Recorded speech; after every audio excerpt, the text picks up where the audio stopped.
Una tarde más, buenas tardes, aquí con un diálogo de futuro. Esta vez un diálogo de futuro que ya estaréis viendo con José María Blanco. José María Blanco, que también tiene un currículum extenso y particular. A mí me va a encantar hablar contigo porque es un territorio que lo conozco más como valor que no como sector y quiero que nos expliques mucho de lo que estáis haciendo. Es manager de la oficina de inteligencia y prospectiva en Prosegur. Ya por ahí a alguno le va a sorprender que Prosegur tenga un departamento de ello, algo que trataremos.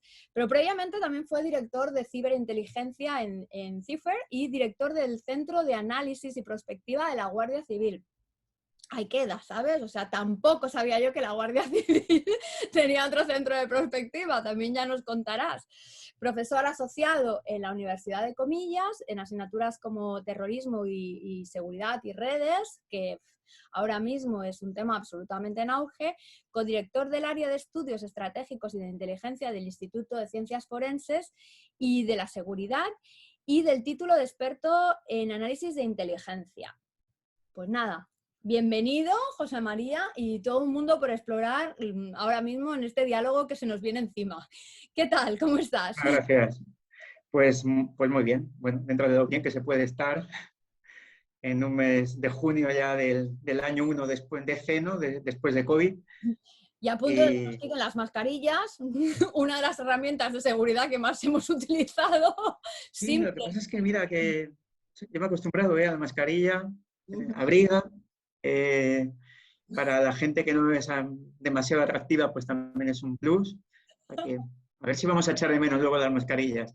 Yo ya te aseguro que no. Yo soy de las...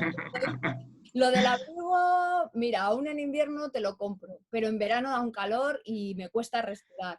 Y lo del más o menos agraciado, yo soy del parecer que la gente cuando se le ve la cara, todo el mundo tiene alguna gracia, ¿sabes? No sé, yo no. Pero bueno, o sea, entiendo otros componentes por los cuales es muy probable que, como tú dices, no va a ser tan sencillo, no fue sencillo ponérselas, no va a ser sencillo quitárselas y seguramente va a formar parte de nuestro diálogo. Para ir entrando, lo primero sabes que todo nace un poco del libro de los 12 mandamientos para diseñar un futuro mejor y en realidad incluso se contempla bastante ya en ese momento el tema de la seguridad desde el punto de vista de la pirámide de Maslow. Pero en tus manos y brevemente estos 12 mandamientos, coméntame, ¿a qué te resuenan, personal o profesionalmente? A mí me sirven, evidentemente, estos 12 mandamientos que tú pones ahí me valen perfectamente. Bueno, compré tu libro hace unas semanas, lo he leído bastante deprisa, eh, pero hay algunos especialmente que creo que a día de hoy son claves, ¿no? Concretamente el primero, que sepamos que el comportamiento de cada uno impacta en el global de la sociedad. ¿Por qué? Porque eso nos puede evitar dejarnos ir, ¿no? O darnos por vencidos. Yo creo que merece la pena luchar, ¿no? Y hay muchas cosas que hay que luchar en este mundo, desgraciadamente en algunos casos, y si creemos que nuestra aportación es mínima o es nula, pues nunca vamos a cambiar nada, ¿no? Y está muy unido al mismo el que era, eh, todos somos parte del cambio, ¿no? El noveno. Uh -huh. Eh, ese cambio tan necesario, ese cambio que seguramente muchos creemos a día de hoy que deberíamos empujar, ¿no? Dada la oportunidad, la desgraciada oportunidad también que nos ha traído el COVID, esto no puede quedar en que volvamos a la antigua, bueno, a una antigua normalidad, a una antigua anormalidad, ya no sé cómo definirlo. Deberíamos intentar aprovechar esta situación para cambiar algunos aspectos de cómo vivimos. También me gusta mucho preguntar a los alumnos, ¿no? En este año de estar prácticamente pues, metidos en casa, con un nivel de socialización muy bajo, eh, ¿qué es lo que os ha cambiado? ¿Qué cosas han cambiado que os gustaría que permanecieran? ¿Qué cosas creéis que hacíais de determinada manera y ya no vais a volver a hacer igual que antes, ¿no?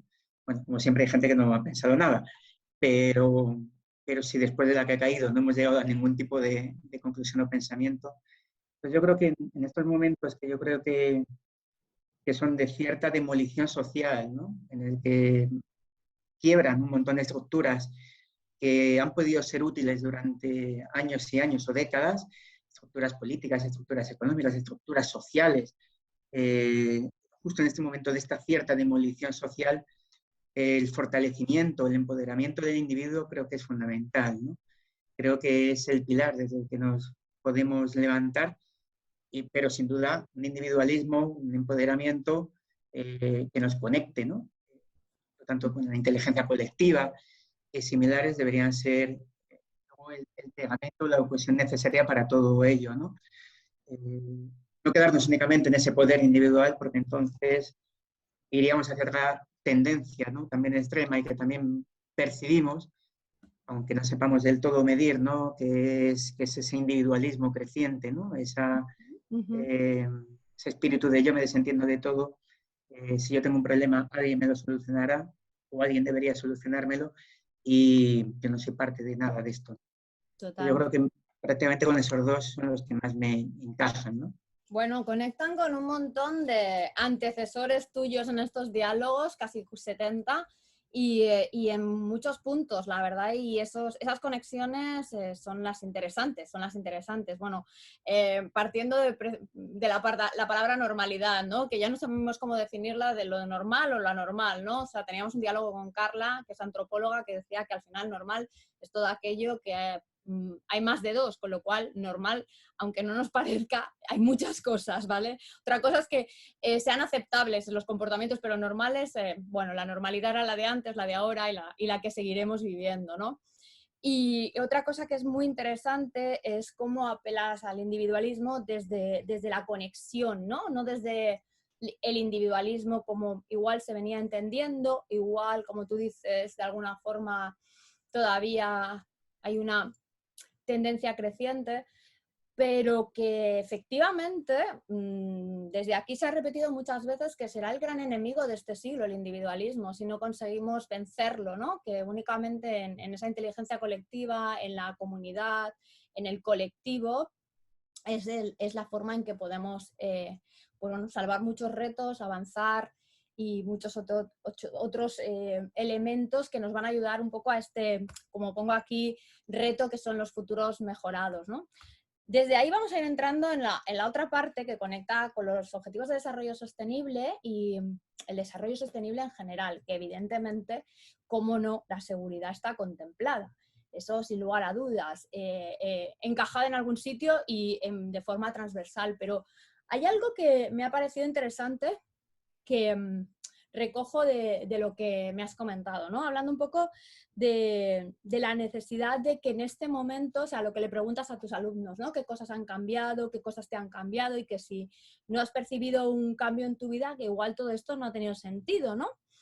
Y que en general, pues muchos es lo que sentimos, ¿no? Que ha habido una demolición social, como has dicho, una ruptura, pero precisamente esa ruptura, ¿cómo casa con el aspecto tan fuerte o el aspecto con el que vamos un poco a hablar contigo este diálogo, que es la seguridad, ¿no? O sea, digamos que la incertidumbre, esa demolición social, ese momento, es un poco antagónica a la seguridad, porque en realidad a las personas la seguridad nos viene mucho de las rutinas, de lo que tenemos controlado. ¿Cómo lo consigues tú un poco ir ahí encajando? Esto para empezar, José María, cuéntame. Bueno, sí, quizás lo importante es, o la clave estaría en cómo conceptualizamos seguridad, ¿no? O qué entendemos por seguridad. Más cuando se convierte en muchas ocasiones en una cuestión de debate pues, partidista, ¿no? Muy vinculado a funciones determinadas de cuerpos policiales o a situaciones de grave inseguridad, atentados o crimen organizado, ¿no? Yo creo que el concepto es mucho más amplio que todo ello y posiblemente mucho más sencillo de entender, ¿no? Al final la seguridad es un estado ideal, posiblemente utópico en su término más absoluto, en estado ideal en el que es posible ejercer todos los derechos y libertades individuales, colectivas, empresariales, de todo tipo, ¿no? Claro, ese estado ideal en el que podemos ejercer todos estos derechos y todas estas libertades Además lo define, la Constitución española lo define bastante bien en el artículo 104, cuando habla de las fuerzas y cuerpos de seguridad, no habla que trabajan para dar seguridad, habla de funciones garantizar los derechos y libertades. En ese sentido, seguridad es prácticamente todo. Seguridad es el medio ambiente, los temas climáticos y los impactos contra los que nos genera. En seguridad entran claramente las pandemias. De hecho, pues es un componente que aparece claramente determinado en las estrategias de seguridad nacional. La primera estrategia de seguridad nacional española fue en el año 2013 y ya estaba ahí contemplado. Y en todos los documentos de inteligencia respectiva elaborados por cualquier país, las pandemias han aparecido constantemente desde hace décadas como una de las posibles amenazas, ¿no? No las supimos ver, no las supimos atender, pero estaba ahí. Pero a su vez, en ese ejercicio de derechos y libertades, en ese estado ideal de seguridad que necesitamos, influyen multitud de cuestiones de ámbito político, las diferentes distribuciones o estilos de poder que puedan haber. Ahora mismo, ¿no? Pues estamos en ciertos dilemas de si vamos hacia, parece que las democracias van un poquito hacia atrás o bajan en su puntuación y aumentan las tendencias más autoritarias o aumentan las tendencias más hacia cierto anarquismo. Bueno, pues ese poder, esa distribución de poder, ese ejercicio de poder influye clarísimamente, ¿no? En cómo vivimos. El ámbito económico. Nos enfrentamos ahora mismo pues, vemos el final del túnel algunos, pero solamente algunos países, algunos de los países más avanzados. En Latinoamérica, por ejemplo, hay muchos países que han vuelto a niveles de pobreza existentes en el año 2000-2005. Hablamos de millones de personas viviendo en pobreza extrema. Hablamos de países como Perú, que ha tenido elecciones hace poquito, en el que la pobreza ha pasado de un 20% a un 30% de la población, solamente en un año. Es decir, unas situaciones socioeconómicas que sin duda, claro, que van a impactar en la seguridad de las personas. Una seguridad entendida en mayúsculas, pero también si lo queremos entender de manera muy específica de la seguridad clásica, lo podemos ver, ¿no? Muchas más oportunidades para el crimen organizado. Un Estado tiene limitaciones, donde un Estado tiene fragilidad, donde un Estado tiene carencias, siempre va a llegar actores que van a ofrecer sus servicios. Van a negociar con sus productos, van a facilitar determinadas cuestiones benefactoras en un momento dado incluso hacia la sociedad, pero que luego serán claramente cobradas, ¿no? Y van a ejercer una atracción muy importante hacia los jóvenes, ¿no? En unas economías que son muy formales. Es decir, que prácticamente todo lo que tienes en pantalla, de una manera u otra, incide sobre seguridad, sin perjuicio que quizá la parte, digamos, más estructurada, más organizada, más de medidas, estaría quizá más vinculado al punto 16, ¿no? Al de paz, justicia, instituciones. Totalmente. A mí me pasa, José María, que con el concepto seguridad, que como, es que, vamos, o sea, era como mi primera pregunta antes de que te haya entrado así por el otro lado, por la ruptura, pero bueno, o sea, da igual, eso es lo bueno, ¿no? Que tenemos, que no hace falta que recupere la pregunta, está respondida, está empezando a responder, ¿no? Un poco el tema de la conceptualización, ¿no? Del concepto seguridad, ¿no? Y a mí seguridad me pasa un poco como con energía, que los hemos asociado tanto a sectores industriales, a sectores, a empresas, a nombres, las empresas de seguridad, las empresas de seguros, igual que las empresas energéticas, que hemos perdido un poco el concepto de lo que es más genérico, ¿no? Para mí es casi un valor, ¿no? O sea, algo que demandamos, que nos motiva, que necesitamos, ¿no? O que nos mueve, como en el caso de la energía. Entonces, creo que cuando ves el concepto desde más arriba, empiezas a entender otras cosas. Pasa que no sé si eso, pues bueno, luego en un mundo eso muy capitalista se va perdiendo ese valor y se va traduciendo solamente eso en casi sectores, ¿no? Y también me ha parecido muy interesante cómo lo vas abordando pues desde la parte política, la parte económica, la parte social, evidentemente. La parte política, pues bueno, ya lo estamos viendo, es cierto. O sea, hoy escuchaba que que en las elecciones estas que han tenido, son regionales creo, en Francia, solamente ha votado un 30% de las personas, del electorado, ¿no? O sea, eso es un poco, el resumen era, ha perdido la democracia, ¿no? Entonces, bueno, ¿qué es lo que está pasando ahí y qué es lo que está fallando y qué es lo que no nos es garante de que los modelos que estamos viviendo, y por ende, evidentemente, después de esta pandemia, todo lo que has dicho económicamente, nos estén garantizando esa seguridad desde la que uno, pues bueno, como tú dices, ejerce derechos y libertades, ¿no? Más concretamente, porque ahora estamos un poco en el global, pero en el personal, ¿qué es lo que crees tú que ha pasado en esta pandemia como para que las personas, casi a flor de piel, las personas uno a uno, hayamos otorgado tanto valor a la seguridad desde la vulnerabilidad que hemos vivido? Y si crees que eso se va a quedar en la prolongación del tiempo y de qué forma aprecias tú que puede pasar eso. Bueno, claro, el shock de una pandemia como esta es brutal, ¿no? Es, es enorme y por lo tanto pues genera miedo, ¿no? El miedo es un enorme configurador social y el miedo además es libre, como dicen, pero también es inducido, ¿no? En seguridad en general siempre equilibramos lo que llamamos seguridad objetiva, que sería lo que nos dicen los datos, ¿no? Sobre criminalidad, sobre amenazas y demás, con seguridad subjetiva, que es la percepción que tú tengas. Si mediáticamente una semana estamos siendo bombardeados por un caso criminal concreto, pues puede ser vinculado a un tema de menores, puede ser unas cuestiones vinculadas a violencia de género, bien, bueno, pues, esas situaciones generan a los ciudadanos, pues, por esa sobreexposición mediática, ¿no? Un incremento en el miedo, ¿no? Fenómenos como, por ejemplo, la ocupación, ¿no? De viviendas, que también tiene un componente en subjetivo. En este caso, sin duda, la pandemia ha sido un gran generador de miedo, ¿no? Cuando una sociedad tiene miedo, está dispuesta a cualquier cosa, cede derechos y libertades. Quizá el caso más habitual o más llamativo en seguridad que podemos utilizar de base es cuando sucede un atentado, ¿no? Cada vez que sucede un atentado, pues se toman una serie de medidas.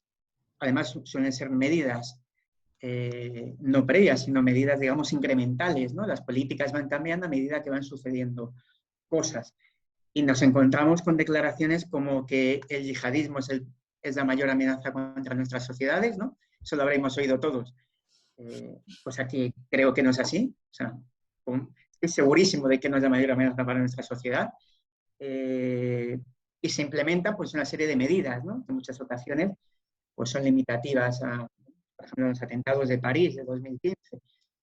Se paralizó la ciudad, se paralizó los transportes públicos, incluso en Bruselas, donde se buscaba algunos de los sectores, pues los niños no fueron al colegio.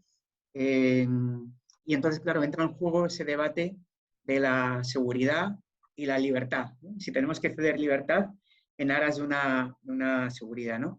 Debates que en muchas ocasiones son absolutamente tramposos, porque no todas las medidas, o gran parte de las medidas que se pueden aplicar para la seguridad no tienen por qué limitar derechos y libertades. De hecho, hemos visto que en estos casos no se ha evitado que posteriormente tuvieran lugar otro tipo de atentados. Es más, ¿no? En muchas ocasiones cuando sucede algo así, solemos decir que no van a vencer, no van a poder con nuestros valores y principios.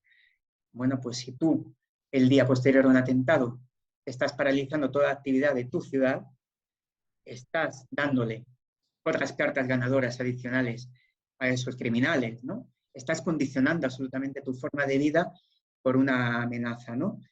Claro, en una pandemia global, en una pandemia que en un primer momento no diferencia. Si eres blanco, eres negro, estás en casa, sales a la calle. No hemos sabido muy bien dónde nos contagiábamos, ¿no? Algunos nos han llegado a decir que nos contagiamos solo en casa, como que el virus surgía, ¿no?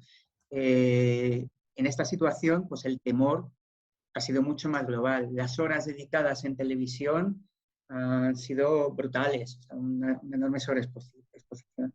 Y por tanto, todo ello, ¿no?, configura y todo ello genera que estemos dispuestos a ceder ciertos derechos y libertades que han sido pues evidentes. Sin duda, este periodo ha habido un incremento de autoritarismos, ¿no? Ya no solamente las limitaciones por confinamientos, limitaciones de movilidad, sino también en las formas de gobierno, ¿no? Utilizando poderes que son excepcionales, acudiendo excesivamente a gobierno por decreto, vía decretos, disminuyendo el papel que tienen los demás poderes del Estado, ¿no?, a la hora de al menos debatir, ¿no?, y poner en debate determinadas situaciones. Pero no sé, en España no me acuerdo, pero creo que ya llevamos varios años sin hacer un debate sobre el Estado de la Nación.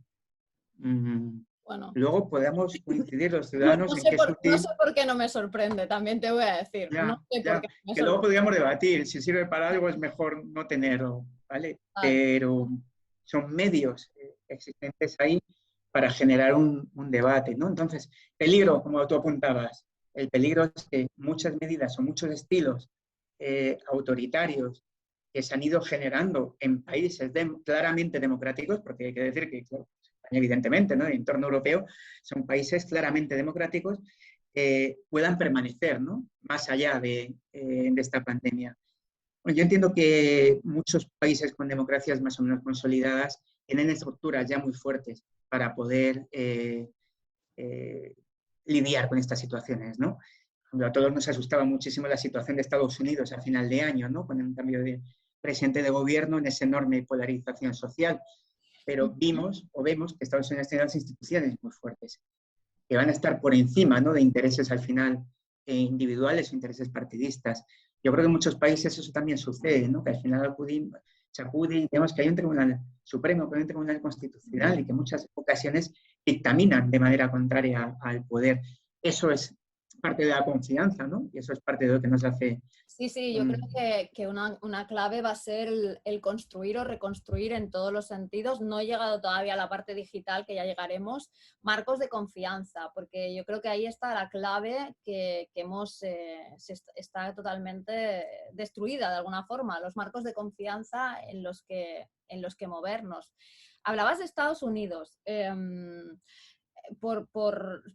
Que estoy de acuerdo, completamente. Al final, no sabes cómo, tienen una capacidad de unirse, o sea, y de, como tú dices, superar la individualidad, y creo que tiene mucho que ver, y esa es otra figura que me gustaría sacar en algún momento, con el hecho de la figura del enemigo, ¿vale? Que creo que también es muy importante en el entorno de seguridad y en el entorno que estamos viviendo, ¿no? El enemigo. Pero ¿tú crees que España, Europa, tiene esas mismas fortalezas?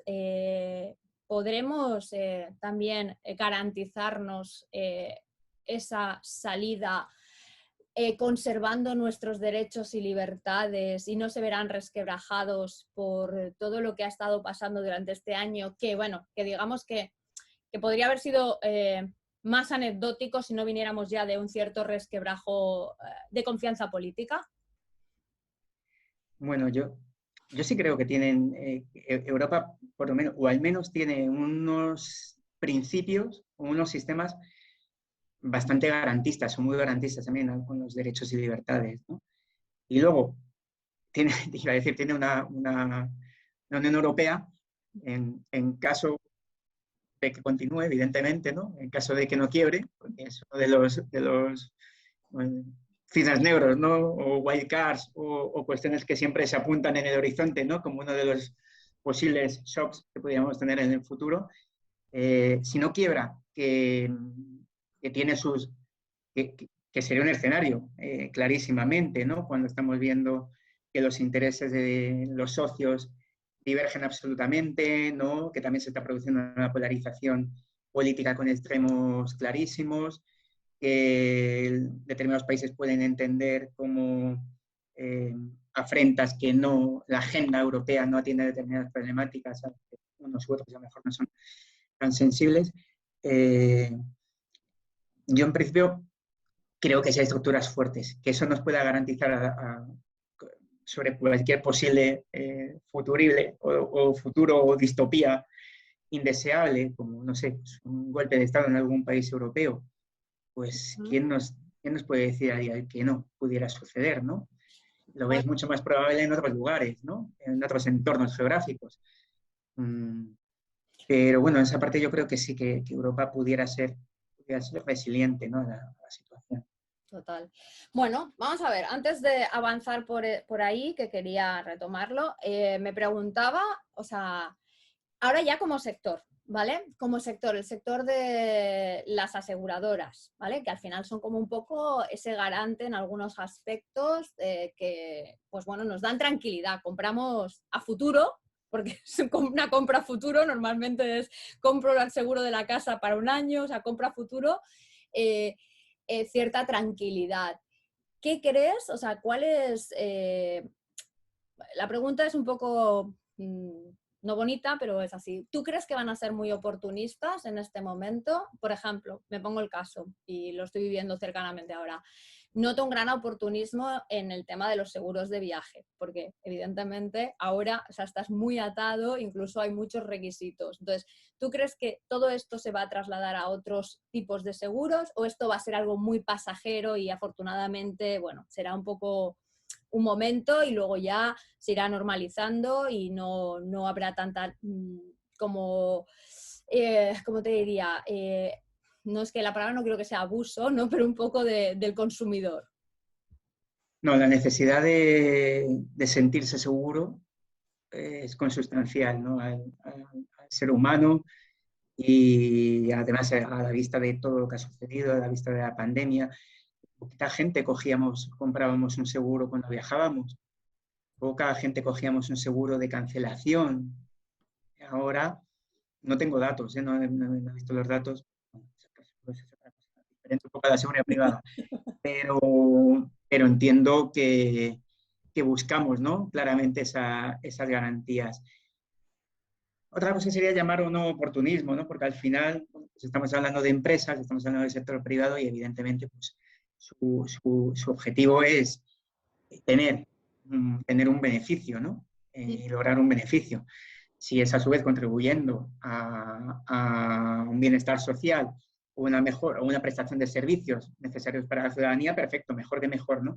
Pero al final el objetivo es ese ganar dinero, ¿no? Dentro de eso, pues veremos actitudes de todo tipo, ¿no? Ya eso va a depender de cada empresa, ¿no? Veremos actitudes honestas y vemos actitudes de muchas empresas deshonestas en las que sí, evidentemente, claro que hay un oportunismo inmediato e intentan explotar toda situación de necesidad o de miedo. Mi visión, y esta es, no puedo decir que sea una visión como a largo plazo, pero sí que es un sector que va a necesitar flexibilizar mucho su oferta, ¿vale? Porque partíamos de unos marcos muy estándar y me refiero, bueno, hablo de la de seguro de viaje, pero bueno, yo creo que sería extensible a casi todos estos seguros que contratamos porque, bueno, de alguna forma en algún momento de nuestra vida alguien nos dice, pero no, bueno, el seguro de la casa ya es algo, por supuesto, ¿no? Pero no tienes seguro de responsabilidad civil por si atropellas a alguien en la calle con la bici, pero no tienes seguro de por si se te moja el ordenador. Y entonces, claro, llega un momento que dices, bueno, es que voy a asegurar hasta la uña, ¿no? O sea, hay un punto. Entonces, pues bueno, ahí estos seguros hasta ahora son muy estándar, pero lo que nos estamos dando cuenta es que el mundo no es estándar. O sea, es de todo menos estándar. Y si empezamos a ver, por ejemplo, en temas de seguro de viajes, o sea, es cada maestrillo su librillo, ¿eh? Cada país te está pidiendo algo diferente y te encuentras las mismas soluciones para todos. Entonces, empieza a ser hasta complejo encontrar un seguro más o menos a un precio asequible para los diferentes estándares o las diferentes opciones de países, ¿no? En cambio, bueno, lo que te pasa es que si te lo tienen que adaptar a ese país, ahí sí que te digo que puedes haber pasado el año, en cuestión de 2 años, de ser un seguro que te costaba 100 euros a 600 euros ahora. Así que yo creo que ahí tendrán que empezar a flexibilizar. Pero bueno. Ah, y surgirán muchos seguros Claro. con cada innovación, ¿no? Bueno, ha pasado con los ciberseguros, Uh-huh. pues es que ahora quizá la medida número uno, ¿no? De ciberseguridad sea contratar un seguro, porque sabes que te van a atacar. Ahí No vamos. sabrás cuándo. Ahí estaba yo ya por llegar al tema de otro gran hit dentro de la seguridad, ¿no? La ciberseguridad. un poco basándonos casi en el hecho este de si la privacidad es el nuevo motor para contratar estos nuevos seguros o esta necesidad que, bueno, no es que sea tan nueva, ¿no? Pero que ahora, digamos que está cobrando bastante más importancia. Pero ya no sé yo si es la privacidad o empieza a ser los grandes hackers, porque claro, o sea, en poco tiempo hemos visto no sé cuántas compañías y problemáticas ha habido tanto en España como en Estados Unidos de hackear los sistemas, ¿no? Y ahí, bueno, o sea, afecta a nivel compañía, pero también a nivel personal. O otro tema que también me parece bastante preocupante, que tiene que ver bastante con la seguridad, o mucho con la seguridad, que es la vigilancia laboral. ¿Qué nos puedes decir tú un poco de todo esto, José María, a nivel de seguridad en el entorno ya digital? ¿Cómo ves que va a ir apuntando y cuáles van a ser los elementos más destacados que nos van a ir poniendo en el radar? Pues como casi en todo lo que hablamos, al final estamos todavía con el dilema de qué componente tiene COVID para cambiar o qué componente tiene, que ese sí es evidente, para acelerar, ¿no? Yo creo que en muchos aspectos tenemos más claro que ha sido un acelerador que un generador de cambio.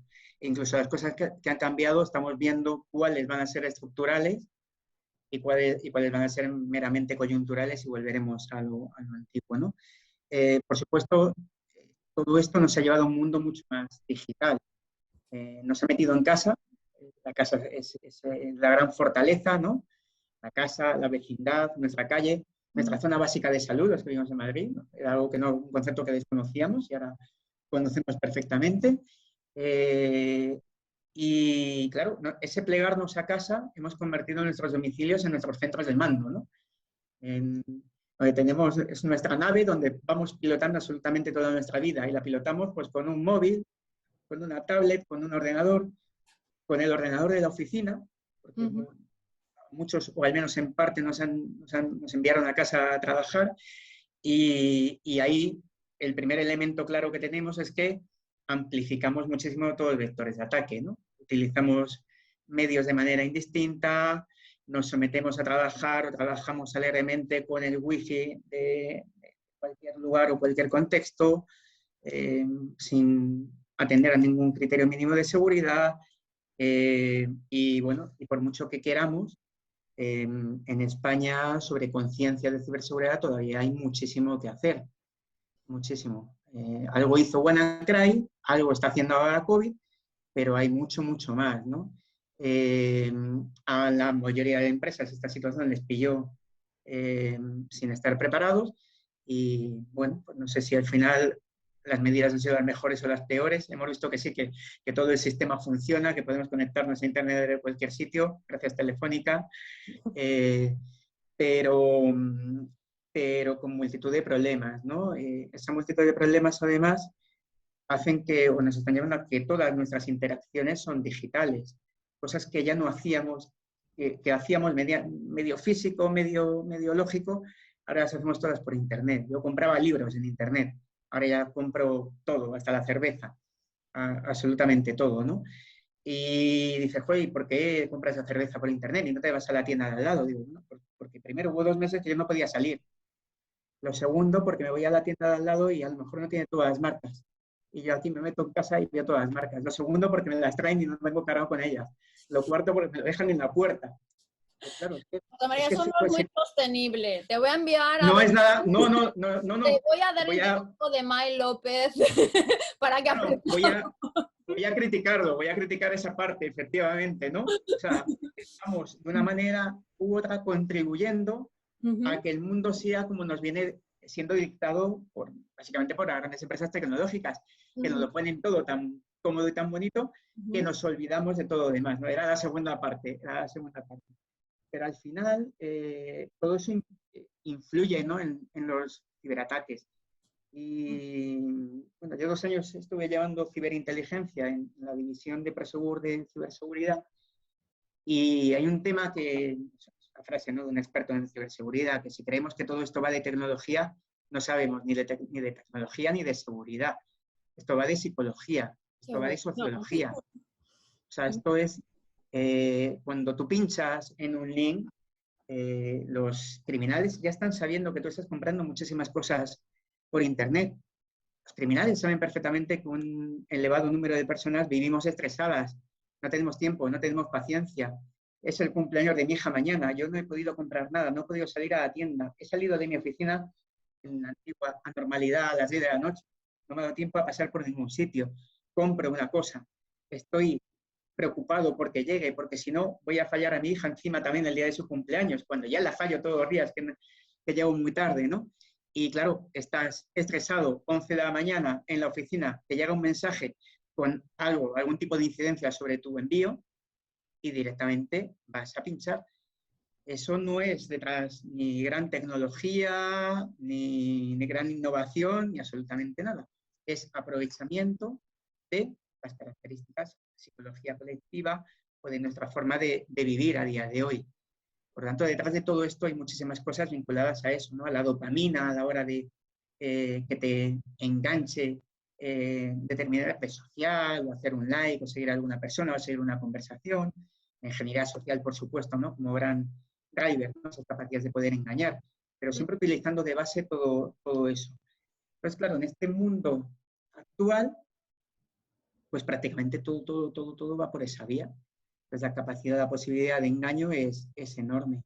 En cibercrimen distinguimos dos líneas, ¿no? El cyber enabled crime, que sea toda aquella criminalidad que utiliza las tecnologías de la información, pero que son los delitos de siempre, únicamente que al ser por Internet son potenciados.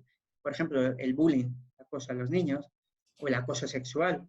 Pues antiguamente para hacer ese tipo de actividades delictivas necesitabas un entorno físico, ¿no? Ahora mismo no, ya nos podemos acosar en cualquier momento, ¿vale? A un niño le acosan luego por WhatsApp, por Telegram, por mensaje, por todas las vías posibles. Y luego el cyberdependent crime, que serían pues, ¿no? Grandes ataques, malware, grandes ataques de ransomware o similares, ¿no? Pues todo este entorno ha explotado, todas las cifras de criminalidad se han disparado y además, bueno, asistimos a fenómenos que son muy parecidos a lo que nos pasó en el yihadismo, ¿no? Con el lobo solitario, tan mal dicho, ¿no? Porque es una expresión que dota de cierta épica a la figura, ¿no? Pero es ese criminal, ¿no? Individual, que básicamente mira por internet cómo asesinar o cómo hacer una bomba e intenta cometer ese delito, ¿no? En el crimen organizado sucede lo mismo. Criminales tradicionales, ya no vemos un atraco en un banco más que en la Casa de Papel, pero ya hace muchos años que no he visto un atraco en un banco en la calle. No hace falta, ¿para qué? ¿No? Los criminales compran esas capacidades, ¿no? Si no las tienen, adquieren el software o adquieren las habilidades de un hacker para poder llevar a cabo esos ataques.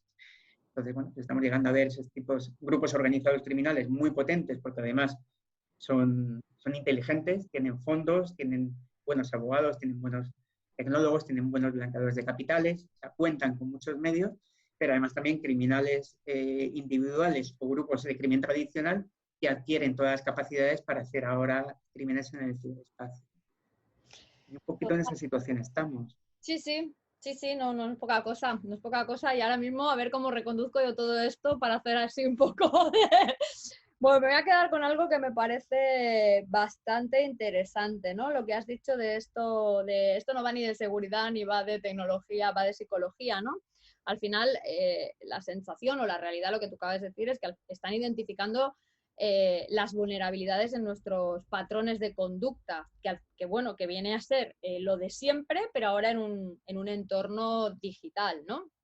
Luego, algo que también me parece, o sea, interesante lo que estabas diciendo, ¿no? Al final tenemos los mismos patrones de delito, pero en el entorno digital. O sea que, bueno, o sea, lo que pasa que, claro, en ese entorno todo es como bastante más difícil de identificar y de ponerle un marco, de controlarlo, ¿no?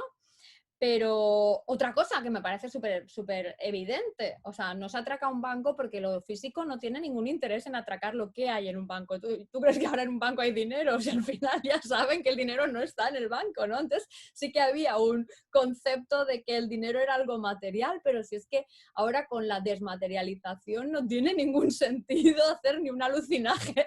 O sea, no, sea, al final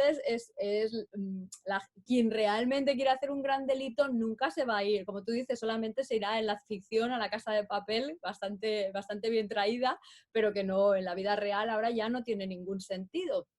Entonces, esto me lleva a como varias cosas. Que ya van apuntando a cosas que también te quería preguntar. La primera, vuelvo a lo mismo, la figura del enemigo. O sea, Harari dice que el enemigo ahora es la vigilancia.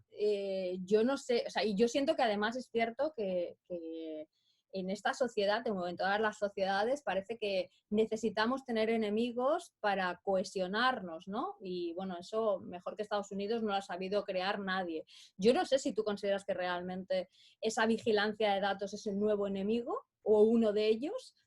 Y empecemos por ahí, a ver, y luego voy evolucionando otras, esto que te comento. A ver, pues en cierto modo sí, sin duda como ciudadano, el exceso de vigilancia, el control de absolutamente todos los datos sobre una persona y las capacidades que permite de perfilado de las personas, sí que supone una amenaza. Sabemos que en el mejor de los casos puede ser utilizado para intentar venderte algo, pero en muchos otros casos tiene otros elementos, ¿no?, muy diferentes. Ese uso de datos masivo, ¿no?, esa inteligencia artificial, esta tendencia a crear un mundo dirigido por lo predictivo, detrás del cual hay unos algoritmos, ¿no?, que evidentemente alguien programa. No, esto no surge de ningún sitio. Hay alguien físico o corporación que programa esos algoritmos con esos intereses, ¿no?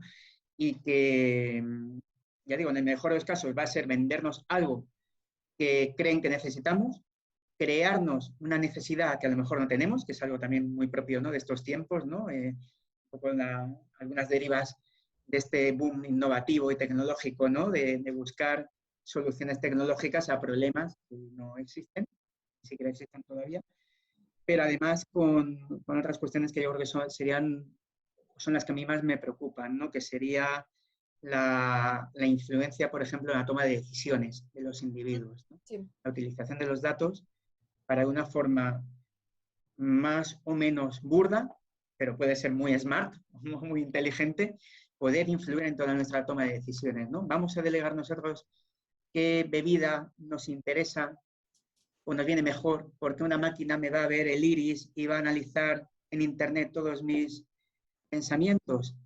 Eso me parece muy grave. Eso me parece muy grave porque va en contra de la propia esencia del ser humano, ¿no? Y parte de esa esencia del ser humano también es el derecho a equivocarte en ocasiones y aprender de equivocarte, ¿no? Entonces, cuando yo hago mis decálogos, ¿no?, o mandamientos un poco del estilo de los que he hasta el principio, ¿no?, y hay uno que siempre destaco, que es la serendipia, ¿no?, la necesidad de la serendipia. La necesidad de encontrar cosas en la vida que no íbamos buscando, pero de pronto teníamos un segundo por delante y teníamos que decidir A o B. Y decidimos B, por lo que fuera. Incluso a veces decidimos B sabiendo que nos íbamos a estrellar contra un muro. Pero bueno, hasta que llegamos a estrellarnos con el muro, lo mismo, lo pasamos bien, ¿no? Eso es importante, ¿no? Entonces, claro que todo este vigilantismo enorme es una amenaza, ¿no? Cuando hacemos ejercicios prospectivos de futuro, no solamente los que vienen de presente hacia futuro, más de tendencia, sino también ejercicios desde futuro hacia presente, que son muy complicados, ¿no?, más utilizando las distopías y demás, pues es evidente que lo vemos, ¿no? Es una distopía clásica que vemos en toda novela, ¿no?, hasta el punto de creer que en un momento dado pues los atentados de grupos insurgentes del futuro serán contra máquinas de vigilancia, contra centros de datos, contra este tipo de cuestiones, ¿no? Y bueno, pero efectivamente es enemigo, claramente es enemigo, Y lo que sí sucede también es que alertando muchos informes prospectivos, ¿no? Que parezcan tan lejanos sobre, por ejemplo, pues la amenaza de inteligencia artificial, eso hace que muchos actores empiecen a tomar medidas ya en el presente y que puedan cambiar esos diferentes o diversos escenarios futuros, ¿no? A mí es una de las cuestiones de la perspectiva que creo de mayor interés, ¿no? Simplemente alertando, no quieres adivinar, pero si tú hablas que en el futuro pudiera pasar esto, muchos actores se van a movilizar para que eso no suceda, ¿no? La cantidad de iniciativas que han surgido en el ámbito de la ética, en el uso de la inteligencia artificial en los últimos 12 meses, 24 meses, son muchas, ¿no? Y van poniendo un poco Para mí peldaños, ¿no? esa es la clave en lo que estamos absolutamente alineados y compartimos, ¿no? Yo cuando, porque que lo digamos aquí, hemos estado en ese ranking de los 40 futuristas de España de la revista Forbes, para mí esa es la clave, ¿no? El pensamiento de futuro al final lo hagas desde forecasting o desde foresight, como tú dices, de un lado al otro, al final el futuro no existe, ¿no? O sea, no tenemos ninguna certeza de que lo que estamos poniendo encima de la mesa vaya a ser a ciencia cierta seguro, pero lo que sí tenemos es la capacidad de visualizar diferentes ingredientes, escenarios y con ello alertar de qué es lo que de alguna forma nos podría pasar si no sabemos corregir a tiempo, sumar los ingredientes más positivos. Y para mí es la misiva de estos diálogos de futuro. Al final es un poco el que todos vosotros junto conmigo, vayamos compartiendo eso y poniendo qué ingredientes son los buenos y qué alertas son las que tenemos que tener en cuenta. Así que me parece, creo que va a ser tu frase esta, ¿no? Lo de al final no adivinamos, sino que alertando ya conseguimos que muchos actores se muevan, porque ahí estoy absolutamente alineada. Y hablando un poco de prospectiva, ¿vale? Que también es algo que me interesa y que nos interesará. Ya he puesto algunos elementos aquí en esos posibles escenarios de futuro que, como tú dices, en muchos casos da hasta miedito pensar en el futuro, ¿no? O sea, teníamos que un posible mundo dirigido o casi un seguro mundo dirigido por lo predictivo. Tenemos el tema de los conflictos de intereses políticos crecientes, la amenaza de la inteligencia artificial en algunos ámbitos, ciberataques que de momento parece que no van para atrás, sino que van para adelante. Estoy absolutamente de acuerdo en lo que dices, lo de la influencia en la toma de decisiones. De hecho, esto lo compartes con Harari, que dice que de alguna forma es como perder el último bastión de la humanidad, que son nuestros pensamientos, ¿no? Entonces, ante todo ese batiburri, ¿qué va a hacer vuestro sector, la seguridad, para ser lo que tiene que ser, garante de derechos y libertades? ¿Cómo vais empezando a visibilizar eso para corregirlo? ¿Y qué Vale. visibilizáis también? Bueno, la seguridad es un sector muy, muy amplio, ¿no? Partiendo ahora, por ejemplo, de un concepto que es el de seguridad nacional, donde ya existe un departamento de seguridad nacional en Moncloa desde hace años, pasando luego por la seguridad más pública, los vínculos de la seguridad también con la defensa, la acción de la seguridad privada, que siempre está subordinada, ¿no?, a la seguridad pública y bueno, controlada, ¿no?, y normada por la seguridad pública. Pues es muy difícil hablar de algo Pues vamos a como concentrarnos sector enorme. menos Pero sí, por concentrarnos un sí, poco, en sí. la parte más de que hoy en día es una de las cosas que más estamos encima de ello, que es el tema de ciberseguridad, y si quieres desde ahí marcos, pues marcos más Sí. público-políticos que están un poco combinándose con los privados también, pero que están alrededor de todo ese concepto que al final es el que más complejo se nos hace ahora. Vale, pues desde ese entorno, claro, surge, ¿no? O sea, lo primero, cada actor hace sus análisis. Por ejemplo, en el informe España 2050 no encontramos prácticamente ningún aspecto securitario, ¿no? De ningún tipo. No digo que sea fundamental o tenga que ser el foco, pero si hemos dicho que la seguridad es la base para el ejercicio de derechos y libertades, tenemos que garantizar esa base, ¿no? Si decimos que la cohesión social está perdida a día de hoy, ¿no? Tenemos una fragmentación enorme. Si no empezamos a pensar cómo construir esa cohesión social, difícilmente podemos encontrar luego acciones concretas, objetivos concretos, ¿no? En el ámbito de la seguridad privada, donde tiene quizá también más capacidad o hay más empresas funcionando en la ciberseguridad. Bueno, es un marco que a través de las alertas que se vienen generando muchos años, pero sobre todo WannaCry como gran disparador y los ataques de ransomware que han sufrido multitud de grandes empresas, entre ellas Prosegur en 2018 me parece que fue, no, 2019, noviembre de 2019, lo que ha pasado ahora en Estados Unidos también, los últimos ataques en Estados Unidos, ha habido un accionar claro. Todos los actores se han puesto las pilas. El marco regulatorio ahora mismo es amplísimo, ¿no? También desde la propia Unión Europea. Lo que hay que hacer posiblemente sea encajar muy bien, ¿no?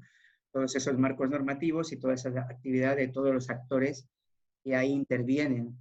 Lo positivo es que se percibe que ese sentido de sector que tú señalabas antes, ¿no? Aunque yo la palabra sector es una de esas que creo que es una palabra más del pasado que del futuro. Para mí, sector es una palabra que está ahora mismo en el alambre. Cualquier empresa a día de hoy va a hacer cualquier tipo de innovación que se va a cargar un sector concreto de la noche a la mañana. Estoy de acuerdo. No me gusta tanto la palabra sector. ¿Cómo le llamarías tú a esa necesidad de alianzas, a esa necesidad de trabajar en conjunto, todos los actores que estáis alrededor de la seguridad? Me costaría, porque estamos abusando mucho del ecosistema y demás. Estamos llamando a ecosistema a todo, ¿no? En los últimos tiempos, pero bueno, ecosistema de la seguridad. Lo que sí es cierto es que ahora sí que hay ese sentido de pertenencia y ese sentido de enfrentarnos conjuntamente, como decías tú también antes, a enemigos comunes, aunque en el caso de ciber sean enemigos opacos, ¿no? Y enemigos ocultos. Y hay intercambio de información. Ahora mismo a nadie se le pasa por la cabeza celebrar o alegrarse del ataque a un competidor tuyo porque sabes que a ti te va a tocar. No sabes cuándo, no sabes por qué vía, pero sabes que te va a tocar, ¿no?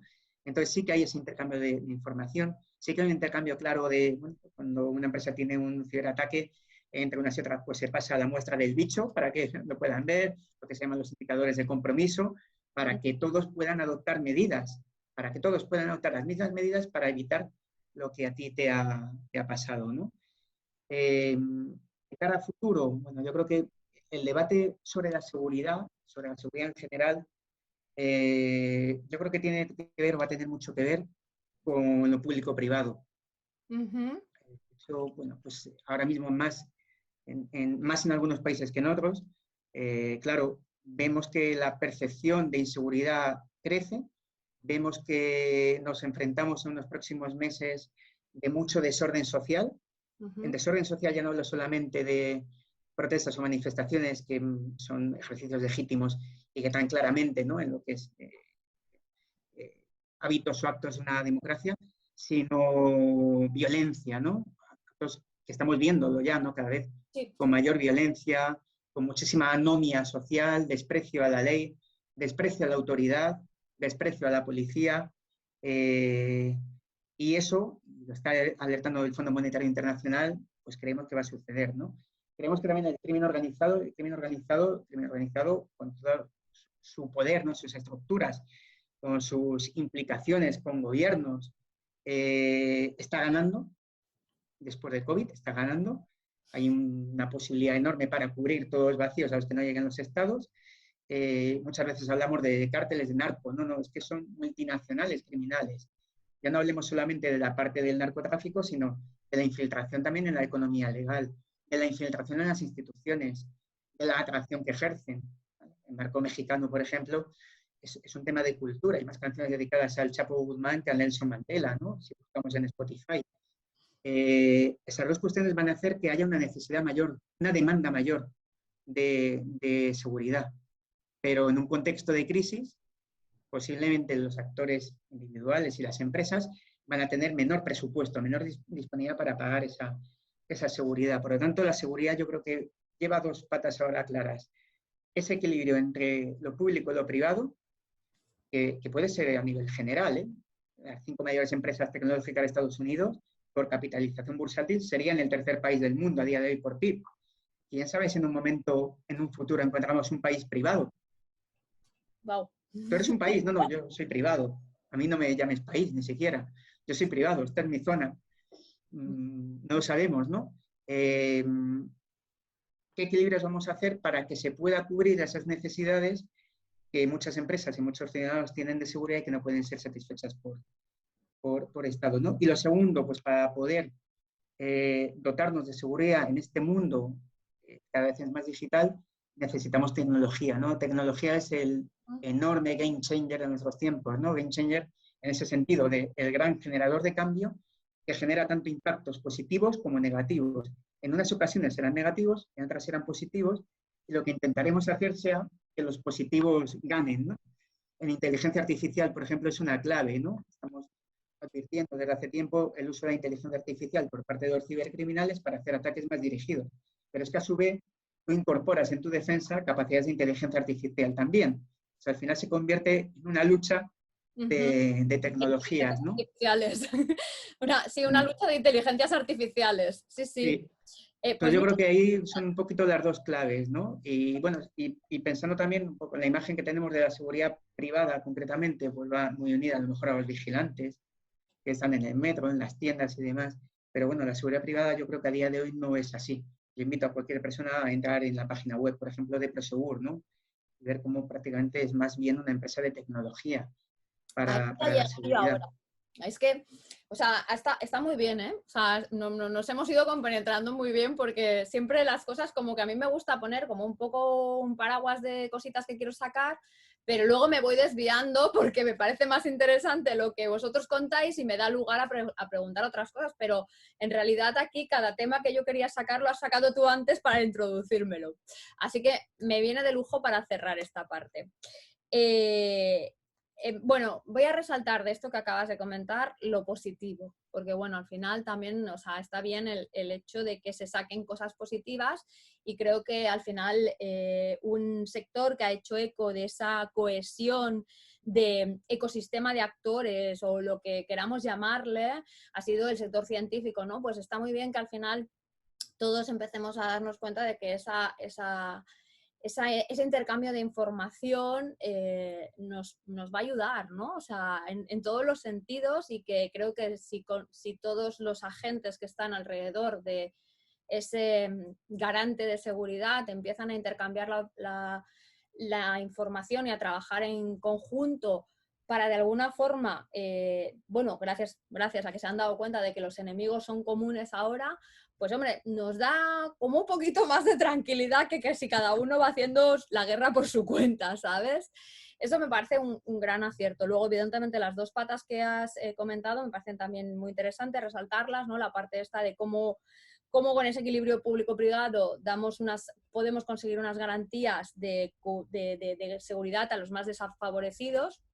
Y llegamos al punto clave, la tecnología, que en todos al final es un elemento disruptor que nos está ayudando a generar innovación y demás. Ya no solamente desde lo que es Prosegur, que también quiero que nos cuentes, es cómo está sumando todas esas tecnologías, incluso pues eso, destacar cuáles crees tú que van a ser las más importantes dentro de vuestro sector o de vuestro compendio de sectores para innovar.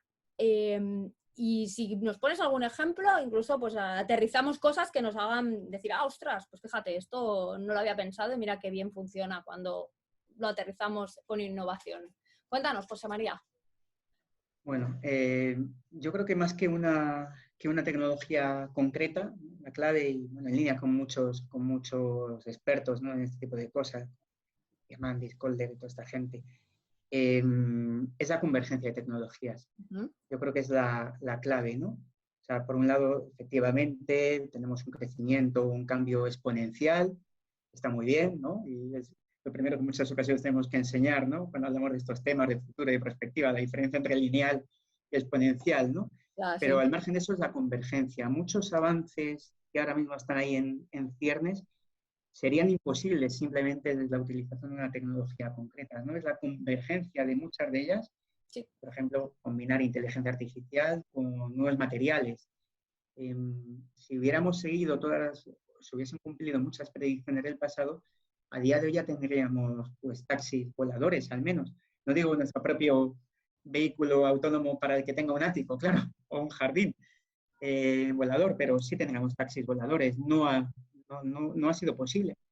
Y no ha sido posible porque no se daba precisamente esa disponibilidad de los medios que hacían falta, ¿no? Ahora ya nos van poniendo fechas, ¿no? Nos van poniendo 2023, 2025, 2030. No sabemos cuándo será, ¿no?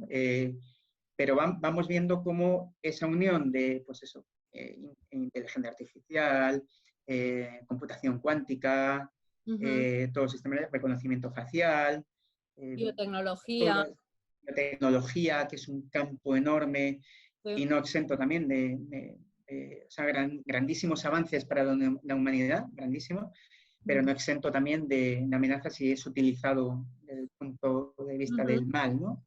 Sí. Entonces, más que una tecnología concreta es eso. La clave yo creo que sería esa convergencia. Y luego, pues yo creo que la segunda clave en la parte tecnológica, pues la venía a decir antes, sin caer en no es ser agorero ni nada, ¿no? Alguno de estos gurús, ¿no? Que levantan alertas contra la tecnología, no sé, Jenny Morozov, pues, algunos de estos les ponen casi la etiqueta de agoreros, ¿no? Yo creo que nunca está de más, ¿no? Quienes trabajamos en seguridad, al final tenemos que levantar ahí la mano, ¿no? Y decir esa amenaza, pero tenemos que buscar que la eficiencia, ¿no? en este mundo tecnológico, ¿no? Que de verdad lo que vayamos a buscar sea útil para algo, no que generemos directamente son nuevas necesidades a partir de la inexistencia de las mismas o nos inventemos amenazas para ello, ¿no? Y sobre todo que tengamos en mente que la tecnología tiene que ser un medio, no un fin. Yo entiendo la tecnología como ese medio para poder tener una sociedad más segura, un mundo más sostenible, que podamos luchar o ayudar un poco a los objetivos que poníamos antes de 2030, a los objetivos empresariales, pero la tecnología en sí misma no es el fin, no es el objetivo. Y a veces creo que en muchos proyectos que se abordan, eso se nos olvida, ¿no? Se nos olvida absolutamente. Yo creo que afortunadamente los que trabajamos de una forma directa, indirecta, bueno, directa en nuestro caso los dos, con todo lo que son tendencias y pensamiento de futuro, eso ya lo tenemos como muy integrado, como que hemos vivido, nos hemos dado cuenta de que realmente la tecnología, yo digo que se ha vivido una década de tecnofetichismo y que afortunadamente, sobre todo a finales de hace ya un par o tres de años, empezó a decaer para darnos cuenta de que no, que la tecnología son tecnologías, que ha estado siempre en el mundo de las personas, que sean ahora digitales, hombre, cambia los esquemas, como tú dices, bueno, sobre todo se produce esa gran explosión con la convergencia y lo que es el crecimiento exponencial y todo esto, pero que tienen que estar al servicio de lo que... O sea, que tienen que rehumanizarse. O sea, realmente tienen que rehumanizarse. Y para mí, o sea, lo que estás diciendo, que la tecnología es un medio, no un fin, es una clave absoluta y afortunadamente cada vez más compartida. Yo te digo que hace 3 años esto costaba más. Ese punto costaba bastante más. Ahora... O hace 10, ahora, claro. Ahora surge mucha gente del ámbito de las tecnologías que se ha acercado bastante también al ámbito social. Total, sí. Y eso es un cambio enorme, eso no lo había hace 10 años. Y luego mucha gente del ámbito de ciencias sociales, o que hemos estudiado ciencias sociales, sabiendo nuestras limitaciones, pero nos vamos acercando a las tecnologías, ¿no? Intentamos acercarnos para al menos saber qué es lo que nos pueden aportar, ¿no? Qué es lo que nos pueden dar. Y es en ese punto de unión, en ese punto de confluencia, donde de verdad sale luego la solución a problemas sociales, claro. Total. Voy a ir acabando, bueno, vamos a ir acabando, aunque, oye, me gustaría y no descarto que sigamos hablando de cosas, pero un poco también con algo que me recuerda a otros sectores, como puede haber sido el de la automoción, ¿no? Al final nos encontramos con un sector que, como todos, ha sido impactado por la tecnología y va a serlo más, y eso implica una transformación también de los perfiles profesionales. Yo entiendo, sin haber hecho ninguna investigación, que habrá muchos perfiles alrededor de la seguridad que podrán ser y que serán automatizables, pero también que van a surgir nuevos perfiles alrededor de estas innovaciones y novedades en el sector que sustituirán o que irán creciendo pues no por ello, porque quiero quitar el mito este de que como nos van a automatizar a todos ya no tenemos nada que hacer, no, haremos otras cosas o por lo menos algunos harán otras cosas, ¿no?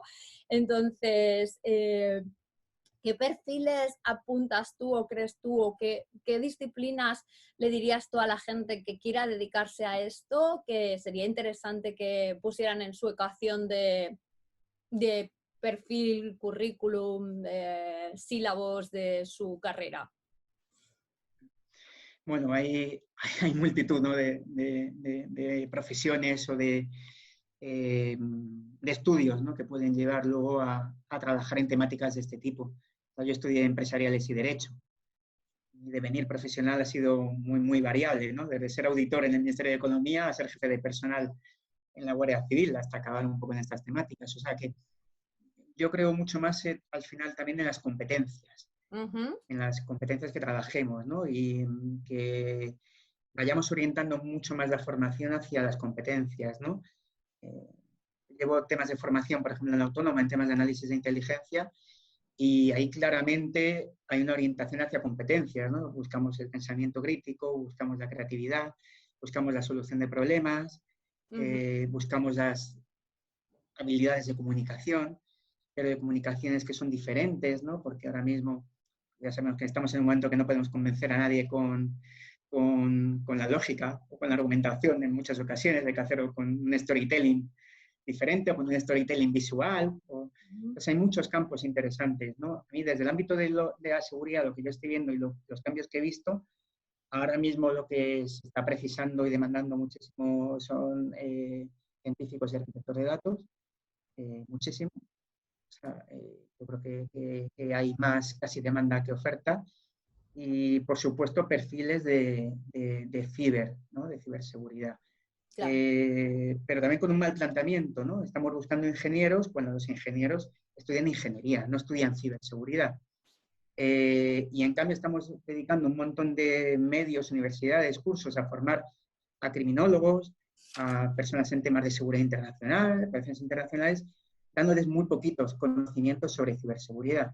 Pues ahí tenemos un montón de personas que lo que deberíamos hacer es orientar o generar procesos de upskilling o similares para poder trasladar además lo bueno que cognitivamente es la visión social al ámbito, por ejemplo, de la ciberseguridad, donde caben perfiles muy diversos, con unas formaciones muy específicas o muy ad hoc, no tienen que ser grados muy específicos, ¿no? Pero yo veo esas dos líneas como muy necesitadas, pero sobre todo poner un foco en las competencias, ¿no? Seguimos preparando en la universidad personas para trabajos que no van a existir. Ya, Eso es. ya. Por eso es importante también ponerlo aquí, cada uno desde su lado. Yo voy a acabar ya con un poco las cosas que más voy a destacar y me parecen súper interesantes de este diálogo, ¿no? O sea, me parece muy interesante que desde la perspectiva haya sacado el tema que creo que es muy necesario bueno, que al final no es un tema adivinatorio, que muchas veces es también poner encima de la mesa las alertas adivinatorias o prospectivamente que ya sabemos que van a pasar y que hacen que los actores involucrados empiecen de alguna forma a tomar otra conciencia y a actuar de otra forma. La parte positiva, que ya le hemos dicho, el intercambio de información y la cohesión entre los diferentes agentes, que eso me parece muy importante. La búsqueda de la eficiencia, que, wow, o sea, me ha parecido buenísimo, porque al final aquí ha resumido no nos inventemos nuevos enemigos. Ya tenemos bastantes con los que tenemos, vayamos realmente a dar utilidad, ¿no? O sea, es un mensaje muy bueno realmente. Y luego, pues evidentemente no puedo compartir más contigo eso, que en formación, más que ir a buscar una acumulación de conocimientos que también se irán dando, es ya mucho más competencias transversales que nos ayudan de alguna forma a las personas a ir migrando o adaptándonos a lo largo de, bueno, lo que es nuestra carrera profesional con esas competencias, ¿no? Y además suelen ser competencias que se identifican bastante desde que eres bastante jovencito, ¿no? O sea, yo creo que cada uno tenemos las nuestras y todas son buenas porque afortunadamente se complementan entre ellas. José María, por mi parte, o sea, súper encantada de este diálogo. O sea, cualquier cosa que quieras sumar ahora ya para cerrar, pues adelante. Y si no, pues nos Pues despedimos. muchísimas gracias. Bueno, en línea con todo esto, ¿no? Claro, yo creo que esto tiene que ser sobre todo una cura de humildad, ¿no? Esta pandemia, una cura de humildad, que veamos nuestros propios límites como sociedad, pero también individuales y personales, ¿no? Es donde creo que ahora invertir en cada uno para salir fuertes es importante, ¿no? Invertir en uno, quiero decir, invertir en tu mente, en tu cuerpo, llevar cierto equilibrio, ¿no? En todo es muy, muy importante, ¿no? Y desde ahí, pues también tener mucha honestidad, ¿no? Para saber que no sabemos prácticamente nada, que sabemos muy poquito. Este mundo es muy incomprensible, que nos enfrentamos además a problemas, a wicked problems, problemas perversos, ¿no? Que no tienen una única solución.